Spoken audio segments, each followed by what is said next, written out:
विदर्भ साहित्य संघाच्या शताब्दी वर्षानिमित्त विदर्भ साहित्य संघ आयोजित अखिल भारतीय मराठी साहित्य महामंडळाचं आज 96वे अखिल भारतीय मराठी साहित्य संमेलन आज या ठिकाणी संपन्न होत आहे। मी महाराष्ट्र शासनाच्या वतीने या संमेलनाला मनापासून खूप खूप शुभेच्छा देतो।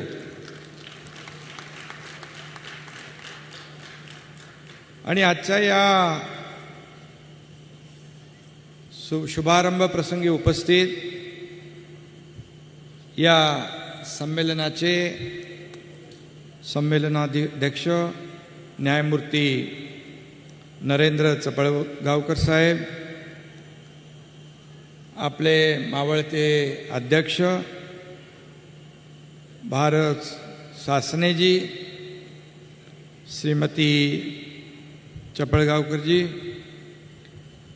माजी खासदार व स्वागताध्यक्ष दत्ता मेघेजी, पद्मश्री डॉक्टर विश्वनाथ प्रसाद तिवारी जी, डॉक्टर कुमार विश्वास जी,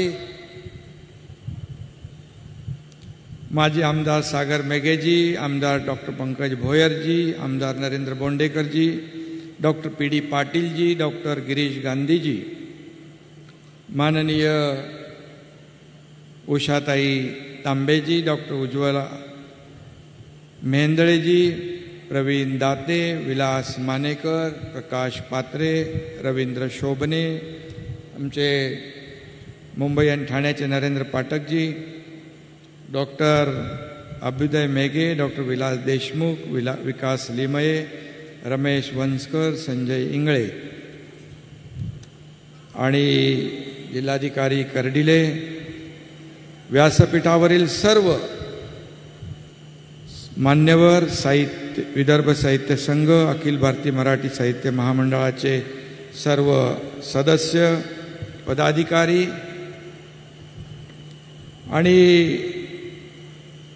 विद्यार्थी, कवी, पत्रकार, विदर्भातील तसेच महाराष्ट्रातील या ठिकाणी उपस्थित साहित्यप्रेमी, रसिक वर्ग, पत्रकार मित्र, मी सगळ्यांना मनापासून पुन्हा एकदा खूप खूप आजच्या या संमेलनाच्या शुभारंभ प्रसंगी स्वागत आपलं करतो, शुभेच्छा देतो आणि आपल्या सगळ्यांचं अभिनंदन देखील करतो। खरं म्हणजे कुमार विश्वास जी, आपको हमें सुनना था, फिर जरूर सुनेंगे, लेकिन आपने जैसे कहा था कि आज ये पूरा कार्यक्रम का नियोजन आयोजन हमारे साहित्य सम्मेलन के पास था, इसलिए, और आपने कहा खरं म्हणजे आज ही साहित्य नगरी या ठिकाणी आज सजली आहे आणि आज खरं म्हणजे साहित्याची पंढरी असं म्हटलं तर वावगं ठरणार नाही। आणि आज हे आपलं 3-4 दिवसाचं जे साहित्य संमेलन आहे, या साहित्याचा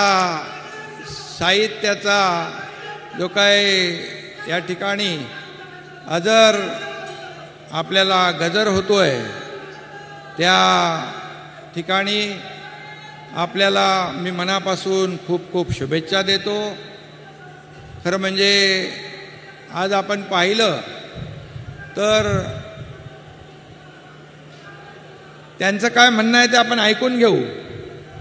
शेवटी हे सर्वसामान्य लोकांचं सरकार आहे, सर्वसामान्य लोकांना न्याय देणारं सरकार आहे, त्यामुळे जरूर आपण ऐकून घेऊ।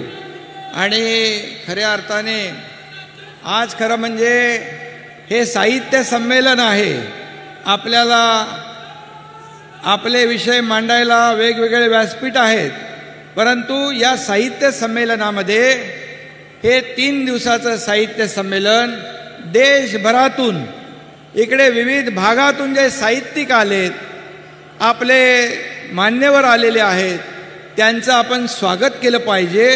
शेवटी सरकार हे तुमच्यासाठी 24 तास सरकारची दारं उघडी आहेत. त्यामुळे हे विषय आपल्याला बोलायला वेगळं व्यासपीठ आहे. एवढंच मी या प्रसंगी आपल्याला सांगू इच्छितो. कुणाचाही आदर करण्याची माझी बिलकुल इच्छा नाही. परंतु आज कुमार विश्वास जी, यहाँ सभी साहित्यिक उपस्थित हैं, देश भर से सब यहाँ मौजूद है. और आज पूर्ण हे आजचं राज्य जे आहे हे साहित्यिकांचं राज्य आहे. आणि म्हणून आम्ही इकडे पाहुणे म्हणून आलेलो आहोत. आणि आपल्या या साहित्य नगरीमध्ये, साहित्य संमेलनामध्ये कुठेही सरकारचा हस्तक्षेप आम्ही करणार नाही, केला नाही. आणि मगाशी केसरकर साहेबांनी त्या बाबतीमध्ये उल्लेख केलेला आहे. खरं म्हणजे साहित्य हे सर्वश्रेष्ठ आहे. महाराष्ट्र ही संतांची भूमी आहे, साहित्यिकांची भूमी आहे. अनेक साहित्यिक या महाराष्ट्राने दिले. आणि म्हणून आज या ठिकाणी साहित्य संमेलनाचे अध्यक्ष म्हणून न्यायमूर्ती चपळगावकर साहेबांना संमेलनाचं अध्यक्षपद दिलं आहे. हे सगळ्यात महत्त्वाचं आहे. आपल्या महाराष्ट्राचा गौरव आहे आणि या महाराष्ट्राचं भूषण आहे. आणि म्हणून मी पुन्हा एकदा आपल्याला शुभेच्छा देतो. ज्यांनी आपला देश बळकावून बसलेल्या ब्रिटिशांना म्हणजे परकीयांना चले जाव असं ठणकावलं आणि स्वकीयांना खेड्याकडे चला असा मंत्र दिला, त्या राष्ट्रपिता महात्मा गांधीजींच्या वास्तव्यानं पावन झालेल्या आणि पवनार आश्रम विनोबा भावेंच्या पदस्पर्शाने पुनीत झालेल्या या भूमीला मी सर्वप्रथम या राज्याचा मुख्यमंत्री म्हणून वंदन करतो आणि आपल्याला पुन्हा एकदा शुभेच्छा देतो. आणि या भूमीमध्ये होत असलेल्या 96व्या अखिल भारतीय मराठी साहित्य संमेलनाला उपस्थित असलेल्या तुम्हा सगळ्यांचं मी पुन्हा एकदा स्वागत करतो.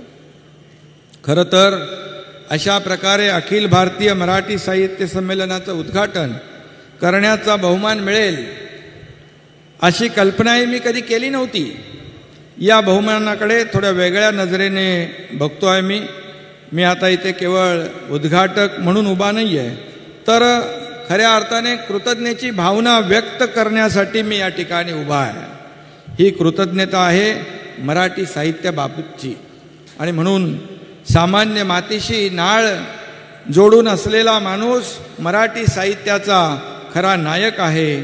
आणि म्हणून आमच्यासारख्या सामान्य माणसाला या ठिकाणी मराठी साहित्यानं नायकाची भूमिका दिली, त्याबद्दलही कृतज्ञता व्यक्त करण्यासाठी, त्यांचा सन्मान करण्यासाठी आणि खऱ्या अर्थाने एक प्रतिनिधी म्हणून मी शासनाच्या वतीने या ठिकाणी उपस्थित आहे. एवढं मी आपल्याला नम्रपणे सांगू इच्छितो.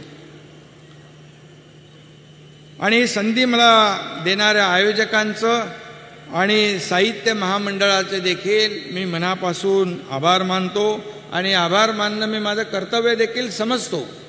आणि म्हणून सुरेश भटांच्या शब्दात सांगायचं तर, लाभले आम्हास भाग्य, बोलतो मराठी, ऐकतो मराठी आणि खरे आम्ही भाग्यवान. हे सगळं जे काय आहे हे मराठी भाषेची आपली गोडवी जी आहे, मराठी भाषेचा गोडवा जो आहे, आणि मराठी भाषेसाठी जे आपण साहित्यिक सगळे इथे व्यासपीठावर बसलेले आहात, त्यांचं योगदान जे आहे हे कुणालाही नाकारता येणार नाही. आणि म्हणून आम्हा खरं म्हणजे या राजकारण्यांसाठी, समाजसेवकांसाठी गर्दीची सभा हे काही विशेष त्याला महत्त्व नसतं, पण आज आणि एकूणच अखिल भारतीय मराठी संमेलनाला जमणारी गर्दी म्हणजे खरोखर एक विलक्षण गोष्ट आहे. अशा संमेलनासाठी हजारो लाखो साहित्यप्रेमी दरवर्षी पंढरीची वारी करावी तितक्याच आस्थेने आणि प्रेमानं या ठिकाणी गोळा होतात. हा खरोखर मगाशी आपल्या कुमार विश्वासजींनी पण सांगितलं, त्याचबरोबर आपले आधीच्या मान्यवरांनी देखील या ठिकाणी सांगितलं. हे एक अद्भुत आहे. आणि म्हणून विश्वनाथ प्रसाद तिवारीजींनी देखील मगाशी सांगितलं, हे सही एक अद्भुत आहे. आणि ही आपली संस्कृती आहे आणि ही संस्कृती आपल्याला जोपासली पाहिजे. आणि म्हणूनच एक खऱ्या अर्थाने एक चमत्कार घडवणारी भाषा म्हणजे मराठी आहे, याचा आपल्या सगळ्यांना सार्थ अभिमान आहे. हे 96वं साहित्य संमेलन आहे. म्हणजे इतकी वर्ष मराठीच्या ओढीनं, साहित्याच्या ओढीनं मराठी माणसं संमेलनास हजेरी लावत आहेत. साहित्यावरील विविध प्रकाराबद्दल चर्चा, मंथन या ठिकाणी करणार आहेत आणि यापूर्वी देखील त्यांनी केलं आहे. कोट्यावधींची पुस्तकं विकली देखील जात आहेत. आणि हे अद्भुत आहे. एका अर्थाने म्हणायचं तर सुदृढ सांस्कृतिक लोकशाहीचं हे एक विराट रूप आहे, असं आपल्याला म्हटलं तर वावगं ठरणार नाही. आणि म्हणून या अखिल भारतीय मराठी साहित्य संमेलनाचं छोटं रूप असलेलं विश्व मराठी संमेलन मध्यंतरी दीपक केसरकर यांच्या संकल्पनेतून पार पडलं. आणि त्यांना नोव्हेंबरमध्ये कल्पना सुचली आणि तात्काळ दिवस रात्र एक करून एक आपण युद्ध पातळीवर हे संमेलन आयोजित देखील केलं. आणि त्याला जगभरातले लोक देखील उपस्थित होते आणि ते यशस्वी देखील झालं. मी या ठिकाणी आपल्याला आवर्जून सांगेन, चपळगावकर साहेब, मी जेव्हा दावोसला गेलो होतो आणि त्यावेळेस वर्ल्ड इकॉनॉमिक फोरमला, त्या ठिकाणी देखील जगभरातले मराठी लोक त्या ठिकाणी भेटले. अतिशय प्रेमाने, आस्थेने, एक म्हणजे त्यांना देखील आनंद झाला, मला देखील त्या ठिकाणी मराठी भाषा ऐकून समाधानही वाटलं. आणि त्यांचं देखील हेच म्हणणं आहे की आपण अशा प्रकारच्या कार्यक्रमातून, संमेलनातून एकत्र आलं पाहिजे. जगभरात कुठेही आपला मराठी माणूस असला तरी जो जिव्हाळा, ओलावा, आपुलकी आहे ती कधीच कमी होत नाही. ती अशा कार्यक्रमातून वृद्धिंगत होत असते, वाढत असते. आणि म्हणून अशा अनेक संमेलनं अशी आपल्याकडे होत आहेत. मराठी साहित्य, संस्कृती, परंपरा यांच्या विकासासाठी ती आवश्यक देखील असतात. त्यानं मराठी साहित्याच्या पोषणाला हातभारच लागत असतो. त्यामुळे अशा संमेलनाची खऱ्या अर्थाने काळाची गरज आहे. अखिल भारतीय मराठी साहित्य संमेलन काय किंवा इतर ठिकाणी होणारी साहित्य विषय संमेलन काय, गेले अनेक वर्ष मी अनेक संमेलनाला देखील प्रत्यक्ष हजेरी लावली, उपस्थित राहिलो. ठाण्यात देखील साहित्य संमेलन मोठं भव्य दिव्य चांगलं पार पडलं, यशस्वी झालं. आणि म्हणून खऱ्या अर्थाने या ठिकाणी आपण पाहतो की साहित्य संमेलनामध्ये राजकारण्यांचं काय काम. आणि शेवटी मी मगाशीच सांगितलं, हे साहित्य संमेलनामध्ये बिलकुल आम्हाला कधी आम्ही राजकीय हस्तक्षेप केला नाही, करणार नाही. शेवटी हे आज साहित्यिकांचं राज्य आहे. आणि या ठिकाणी मी पाहतोय की वातावरणामध्ये एक आगळा वेगळा आनंद भरून वाहतोय. बाहेर देखील पाहिलं, वातावरण देखील अगदी साहित्यमय झालेलं आहे. आणि म्हणून अशा वेळेस मी एकच सांगू इच्छितो की या ठिकाणी ज्यांच्या वास्तव्यानं समृद्ध पावन झालेल्या भूमीमध्ये हा सोहळा होतो आहे ते महात्मा गांधी काय, आपले आचार्य विनोबा भावे काय, ही लिहिणारीच थोर माणसं होती. आणि महात्मा ज्योतिबा फुले असतील, भारतरत्न डॉक्टर बाबासाहेब आंबेडकर, लोकमान्य टिळक असतील, स्वातंत्र्यवीर सावरकर असतील, यशवंतराव चव्हाण असतील, अटल बिहारी वाजपेयी असतील, प्रबोधनकार असतील, बाळासाहेब असतील, असे कितीतरी थोर राजकीय सामाजिक नेते हे देखील साहित्यिकच होते. आणि साहित्यातून त्यांनी समाजसेवा केली पुढे. आणि हे देखील आपल्याला सगळ्यांना मला सांगण्याची आवश्यकता नाही. समाजाला दिशा देणारे आणि जगण्याचं बळ देणारे सर्व साहित्यिक हे मुळात सामाजिक नेतेच असतात. समाजसेवा त्यांच्या अंगामध्ये भिनलेली असते.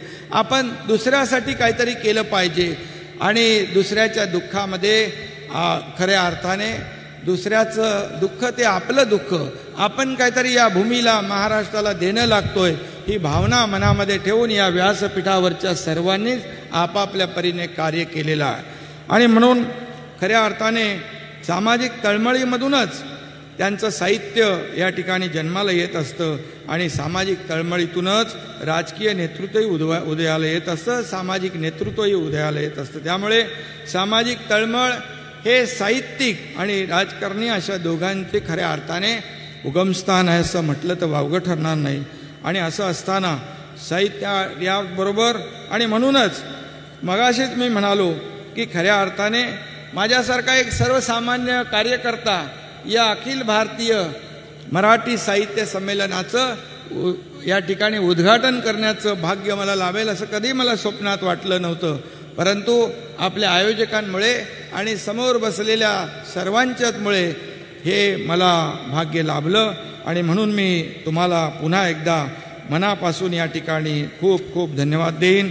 खऱ्या अर्थाने जर आपण पाहिलं तर आज साहित्यिकांना देखील राजकीय विषय या ठिकाणी खरं म्हणजे आपण कधी मगाशी चपळगावकर साहेबांची देखील माझी अशी चर्चा झाली. खऱ्या अर्थाने राज्य हे सर्वसामान्य लोकांच्या हिताची जपणूक करणारं राज्य सरकार असायला पाहिजे, राज्यकर्ते असले पाहिजे.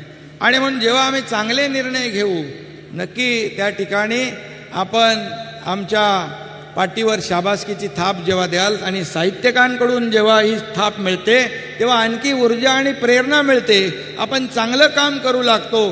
आणि जेव्हा सरकारकडून राज्यकर्त्यांकडून एखादा चुकीचा निर्णय झाला तरी देखील आपल्याला वरिष्ठांना कान धरण्याचा देखील अधिकार आहे.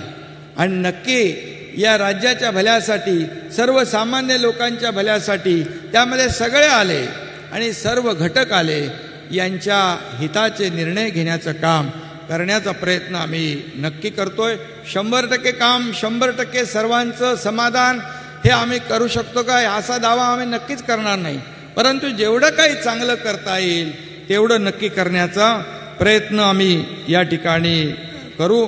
आणि म्हणूनच आपल्यासारख्या अगदी साहित्य क्षेत्रामध्ये विविध क्षेत्रामध्ये काम करणारे जे मान्यवर आहे आणि त्यांच्या सूचना त्यांचं मार्गदर्शन देखील आमच्या शासनाला आवश्यक आहे. खरं म्हणजे तुम्ही जेवढं खुल्या मनाने आपण एक दुसऱ्याशी बोलू तेव्हाच आपण एक दुसऱ्याला ओळखू शकतो. आणि म्हणून जेव्हा चर्चा करतो तेव्हा काही चर्चेमधून चांगले निर्णय येत असतात आणि ते चांगले निर्णय या राज्यातल्या जनतेच्या भल्यासाठी होत असतात. आणि म्हणून याची देखील आवश्यकता आहे. आणि म्हणून साहित्यिकांचं समाजात लोकांच्या मनात आणि आमच्याही मनामध्ये एक विशेष आदराचं स्थान आहे.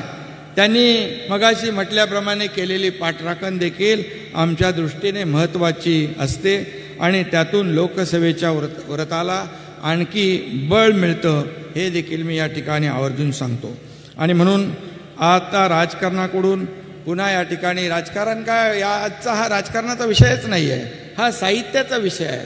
आणि हे साहित्य संमेलन अखिल भारतीय आहे. देशभरातील मराठीजन येथे उपस्थित आहेत. राज्यातील कानाकोपऱ्यातील लेखक कवी रसिक येथे हजर आहेत. आणि महाराष्ट्राच्या कानाकोपऱ्यातील लेखक कवी हे आपल्या लेखनातून त्या त्या प्रदेशातील सांस्कृतिक सामाजिक व्यवस्थेचा आरसा दाखवत असतात. तिथल्या मातीचा गंध त्यांच्या लेखनातून येत असतो. आणि म्हणून वि स खांडेकर, कुसुमाग्रज, विंदा करंदीकर आणि भालचंद्र नेमाडे असे कसदार ज्ञानपीठ विजेते आपल्या मराठी साहित्याला लाभलेले आहेत. हे देखील आपल्यासाठी फार मोठी अभिमानाची बाब आहे की आपण भाग्यवान आहोत. हा वारसा पुढे जोमाने चालत राहील यात कुणाला शंका बाळगण्याची आवश्यकता नाही. आणि म्हणून माझी तमाम मराठी साहित्यिकांना नम्र विनंती आहे की शहरासोबत महाराष्ट्राच्या ग्रामीण भागात देखील गेल्या काही वर्षामध्ये होत चाललेल्या बदलांची देखील आपण सगळ्यांनीच नोंद घेतली पाहिजे.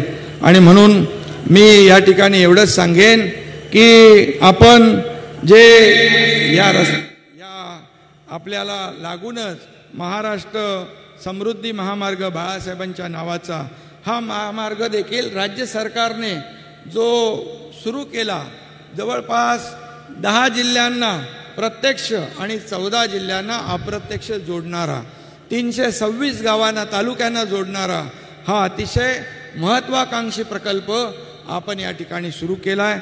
खऱ्या अर्थाने या महामार्गामुळे या ठिकाणी शेतकरी आहेत, आपले व्यावसायिक आहेत, पारंपरिक शेती जे करतात, या ठिकाणी समृद्धी महामार्ग झाल्याने या गावांच्या जीवनशैलीत देखील नक्की बदल होईल. त्यांचं जीवन जे आहे नक्की बदलेल आणि म्हणून त्यांनी लोकांचं आयुष्य कसं पालटेल हे सगळं देखील लेखकांनी आपल्या लेखणीतून टिपलं पाहिजे.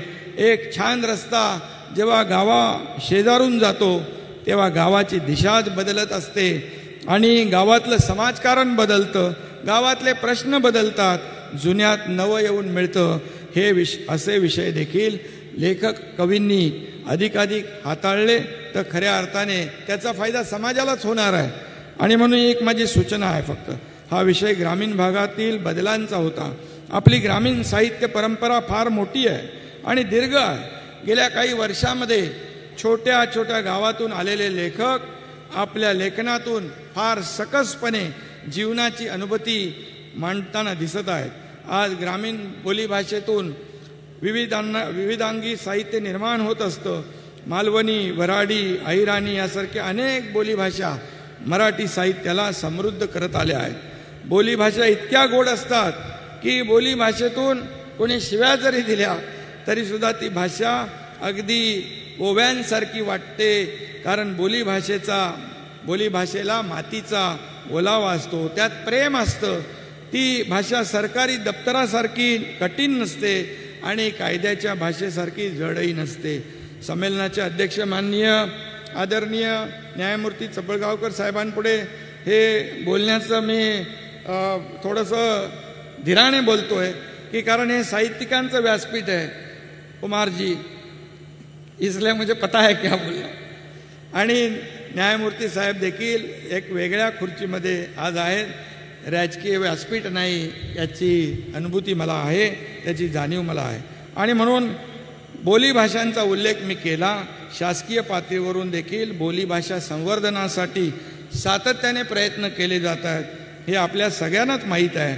आणि म्हणून साहित्य प्रसारासाठी, मराठी भाषा विकासासाठी आणि त्याच्या संशोधनासाठी साहित्यिकांना प्रोत्साहन देण्यासाठी शासकीय पातळीवर कायमच आमचे प्रयत्न सुरू आहेत. साहित्य आमच्या मराठी माणसाच्या जीवनशैलीचा अविभाज्य भाग असणं ही सगळ्यांसाठीच महत्त्वाची बाब आहे. मराठी भाषेच्या विकासासाठी, मराठी भाषेतील साहित्याच्या समृद्धीसाठी आपलं सरकार सर्वतोपरी प्रयत्न करेल असं वचन मी आज या ठिकाणी देतो आहे. आपण सगळेजण श्रेष्ठ आहात आणि या क्षेत्रातले जाणकार देखील आहात. त्यामुळे या संदर्भात आपल्या सूचना ज्या आहेत, आपलं मार्गदर्शन जे आहे, याचं खऱ्या अर्थाने आमचं सरकार जे आहे नेहमीच स्वागत करेल. मराठी साहित्य जगताचे प्रश्न, भाषेच्या विकासाचे आणि संशोधनाचे प्रकल्प मार्गी लावण्यासाठी आणि वाचन संस्कृती वाढवण्यासाठी शासकीय पातळीवरून देखील प्रयत्न करीत राहणं हे देखील आम्ही नक्कीच या ठिकाणी मी महाराष्ट्राचा मुख्यमंत्री म्हणून माझं कर्तव्य समजतो. आणि मगाशी म्हटलं तसं आताचं जग तंत्रज्ञानाचं आहे, त्याच्या जोडीला जागतिक संक्रमणही सुरू आहे आणि जागतिक पातळीवर नोकरी, व्यवसायाच्या, शिक्षणाच्या असंख्य संधी सगळ्यांसाठीच उपलब्ध झाल्या आहेत. आपल्या महाराष्ट्रातून हल्ली तर शिक्षण आणि नोकरीनिमित्त विदेशामध्ये जाण्याचं प्रमाण दिवसेंदिवस वाढतं आहे आणि वर्षाकाठी जवळपास 2 लाखाच्या वर मराठी तरुण विदेशात जात आहेत आणि तितकेच तिकडे त्याच्यापैकी बऱ्यापैकी स्थिर सावरही होत आहेत. मला वाटतं खरं म्हणजे हा ओघ जो आहे, हा ब्रेन ड्रेन थांबवण्यासाठी आपण सगळ्यांनीच मिळून प्रयत्न केले पाहिजे. परदेशात संधी आहे खरं आहे, पण आपली मराठी माती ही सुपीक आहे. येथे देखील मुबलक संधी आहेत. परदेशात जाणाऱ्या तरुण पिढीला येथेच आपल्याकडे वळवून आकर्षित करून थांबवून या मातीच्या विकासासाठी, पर्यायाने स्वतःच्याही विकासासाठी काय प्रयत्न करता येतील काय पर्याय शोधता येतील याचा देखील विचार समाजाच्या एका प्रत्येकाने एक जबाबदार घटक म्हणून आणि साहित्य संमेलनात देखील साहित्यिकांना देखील विचारवंतांना देखील माझी विनंती आहे की आपण सगळ्यांनी मिळून हा प्रयत्न केला पाहिजे. आपल्या देशात राज्यात अनेक प्रेरणादायी व्यक्तिमत्व होऊन गेली आणि त्यांच्या यशोगाथा साहित्यामध्ये हाताळण्याचं प्रमाण अधिक व्यापक करता येईल का? देश विदेशातील अन्य भाषांमधील मौलिक संशोधनात्मक चरित्रात्मक विकासात्मक प्रेरणादायी साहित्य आपल्या मराठीत मोठ्या प्रमाणावर अनुवादित करता येईल का याचा देखील आपण विचार केला पाहिजे.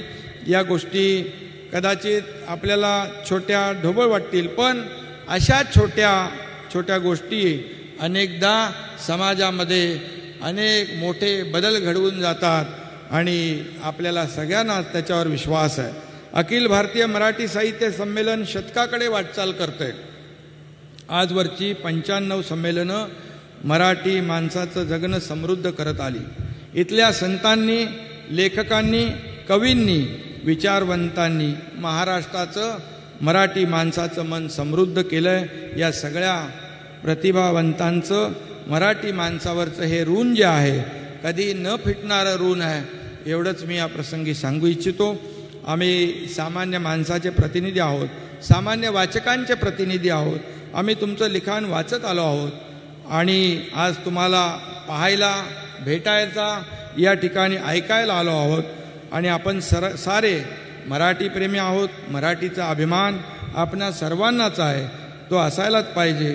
आणि म्हणून आपल्या राष्ट्रगीताप्रमाणेच आपण आपल्या राज्य शासनाने राज्यगीतही आपल्याला हवे अशी चर्चा झाली आणि राजा बडे यांचं जय जय महाराष्ट्र माझा हे गीत आपण अगदी आता त्याचा स्वीकार केला आहे आणि त्या राज्यगीतानुसार गरजा महाराष्ट्र माझा असाच गरजत राहू अशी देखील शुभेच्छा सदिच्छा आपल्या सगळ्यांच्या वतीने या ठिकाणी व्यक्त करतो. खरं म्हणजे अनेक विषय आहेत.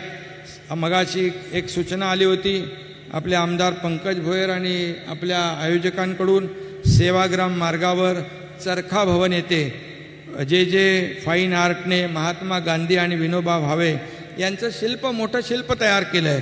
त्या ठिकाणी महात्मा गांधी आणि विनोबा भावे यांच्या जीवनपटावर light fountain and laser show राज्य सरकारतर्फे करावा अशी मागणी केली आहे. मी या ठिकाणी सांगू इच्छितो हे नक्की सरकारच्या वतीने केलं जाईल आणि आपल्या या मागणीचा भावनेचा आदर केला जाईल. आणि त्याचबरोबर महाराष्ट्राबाहेरील संस्थांच्या पाठीशी खंबीरपणे सरकार उभं आहे. त्या बाबतीमध्ये आमच्या मराठी भाषा मंत्री केसरकर साहेबांनी त्याचा उल्लेख केलेला आहे. आणि महाराष्ट्राबाहेरील देखील संस्था ज्या आहेत त्यांना देखील शासनाच्या माध्यमातून संमेलनाला 25 लाख रुपये देण्याचा सरकारने निर्णय घेतलेला आहे. आणि या ठिकाणी वारकरी संमेलन आहे त्यालाही आपण 25 लाख रुपये देण्याचा निर्णय घेतला आहे.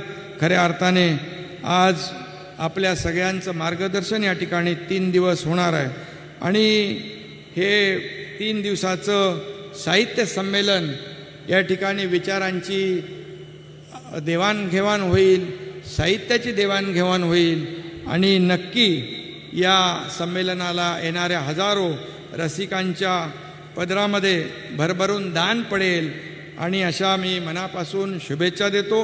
खरं म्हणजे पुन्हा एकदा मी या ठिकाणी सांगतो कुमार जी आपको भी मैं धन्यवाद देता हूँ, आपका भी तहे दिल से स्वागत मैं करता हूँ. और यहाँ पर उपस्थित हमारे दूसरे जो जिन्होंने भी हमारा मार्गदर्शन यहाँ पर दिया, विश्वनाथ प्रसाद तिवारी जी, उनको भी हम फिर बाद में ज़रूर सुनेंगे. आज मौका नहीं मिला है आज क्योंकि कंट्रोल सब साहित्य सम्मेलन के पास है और म्हणून आपल्याला मी पुन्हा एकदा आज मनापासून या 96व्या अखिल भारतीय मराठी साहित्य संमेलनाला खूप खूप शुभेच्छा देईन आणि पुन्हा सांगेन की आपलं हे मार्गदर्शन, आपले जे काही सूचना असतील हे सर्वसामान्य सगळ्यांचं सरकार आहे. त्यामुळे सगळ्यांचाच आदर करणारं हे सरकार या ठिकाणी भविष्यामध्ये या महाराष्ट्र राज्याचा सर्वांगीण विकास कसा होईल हाच ध्यास घेऊन आम्ही काम करतोय. आणि अशा साहित्य संमेलनाच्या माध्यमातून देखील विचार, आचार, काही सूचना, मार्गदर्शन या ठिकाणी नक्की मिळेल अशी अपेक्षा करतो. धन्यवाद. जय हिंद, जय महाराष्ट्र. माननीय मुख्यमंत्री महोदयांचे मनापासून आभार.